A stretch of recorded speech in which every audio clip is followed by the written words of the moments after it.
Hello and welcome to Just One More Watch.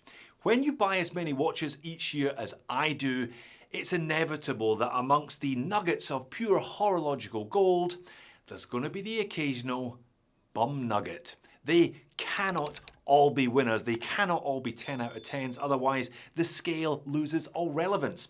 And sometimes a watch that looks good on paper and good on a website arrives in hand, or more specifically on wrist, and it just doesn't look good.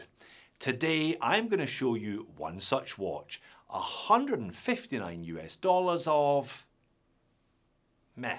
I picked this one up a couple of weeks ago. It's by a brand that I hadn't heard of called RGMT. They have a decidedly tactical vibe to their website, lots of men with guns running through misty woodlands, etc, etc. Not really my cup of tea, but you know what is Tritium. I've been on a low-key mission to find good, affordable Tritium watches for years now, not always with a lot of success. So when I saw this RGMT with Tritium tubes and an automatic Miyota movement for only $159, I knew I had to have one. Now, I wish I had my $159 back. I bought it so you don't have to. Let's flip the camera and have a look at it. Alright, let's get into the RGMT, although I assume that means regiment, but with all the vowels removed, making it regiment.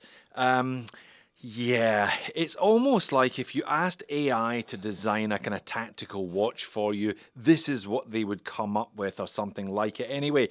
Look, it's not the worst watch that I have reviewed. If you have bought one of these and you absolutely adore it, great. This hobby is all about buying and wearing what you love. But I've reviewed so many sub $200 watches, and the vast majority of them have been better than the regiment. Here we are. We've got Gutless to go in the regiment. And I did notice that it doesn't have a signed and dated warranty card. Now, I bought this direct from the manufacturer. It's not an AliExpress watch. I would expect a date of purchase and a dealer stamp at minimum for my $159. And there it is, definitely a watch that looks better in renders than it actually does when you get it in hand and on wrist. And it doesn't quite convince as a tactical timepiece in inverted commas, all those guys running around the bushes in the mist in the intro that you saw there. They have got a couple of slightly tactical features like the Tritium tubes and the big old logo with the chevrons and the M, and yet they've got applied silver indices on here. It's just not quite cohesive and convincing.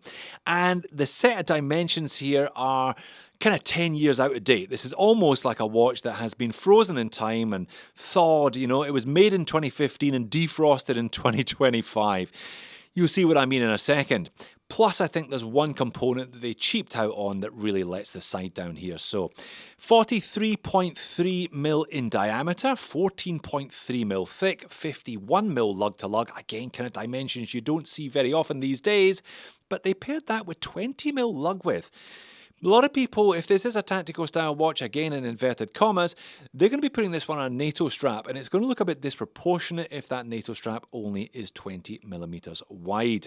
The bracelet does taper down to 18 and back up to 19.5 at the clasp. As sized for me, I had to remove 2 links, so again, it's a big watch that isn't going to fit people with wrists much beyond 7.5 inches. It weighs in at 150 grams. Conflicting information regarding water resistance. The website says 50, the case back says 100, so let's call it 75, why don't we? That is a mineral crystal covering the dial, and it's a Miyota movement in the back. Again, unspecified on their website. However, it's my watch, so I pulled the back off of it. It's a Miyota 8215, as you can clearly see here, nestled in that giant plastic movement holder. 8215 is okay, 21 joules, it hand winds and it hacks now, but it only winds in one direction. As you can see here, you get an awful lot of rotor spin as a consequence from one of these guys. Case finish is basic, and get those inverted commas out again for a tactical watch. There's a little bit too much high polish here.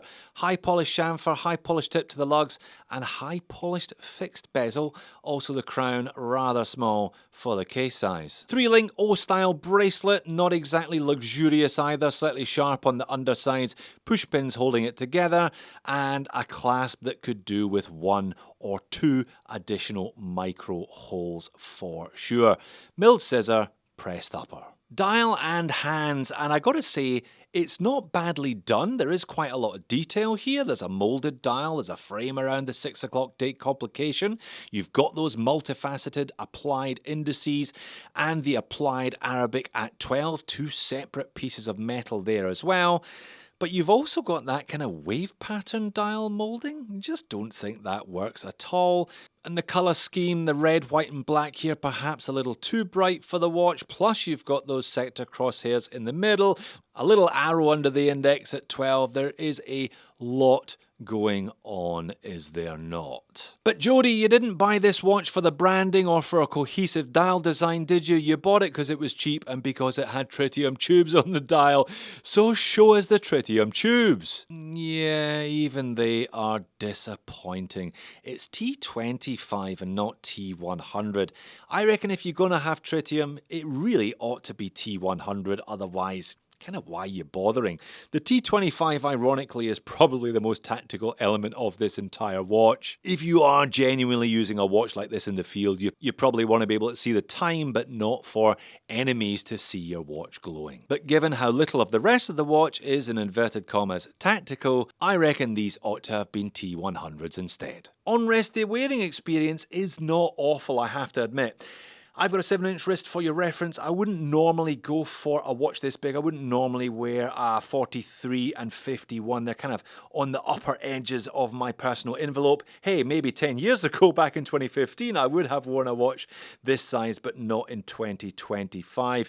In terms of the weight and weight distribution, a little bit too much in the head of the watch, despite the plastic movement holder, not quite enough in the bracelet. Again, another reason why a meatier, a bulkier clasp here would have paid double dividends. Overhead legibility, well, it's certainly large enough, isn't it?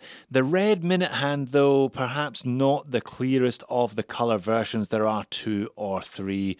But I'm not going to refer you back to the website because, like I said at the very beginning, I don't think you should buy this watch. It feels generic, it feels concocted, it feels bland, and it feels cheap. The bracelet, sharp edges, never great, cheap clasp, not enough adjustment, but it's the case back that kills this watch for me. Jingly, jangly, rattly, and cheap. It's got a really big, really shiny, and really thin feeling and sounding case back on it. So if you want something with tritium, buy a Knight. If you want something genuinely tactical, buy a G-Shock. Or if you want a really nice, well-made watch for $159, buy something from AliExpress. I bought this one, so you don't have to. So there you have it. I'm supposed to come up with a witty and concise conclusion at this point, but this watch is so dull, I just can't be bothered. If you want to see some good tritium, click here. If you want to see some more bad tritium, click here. Thanks for watching this one. I'll see you again in the next one.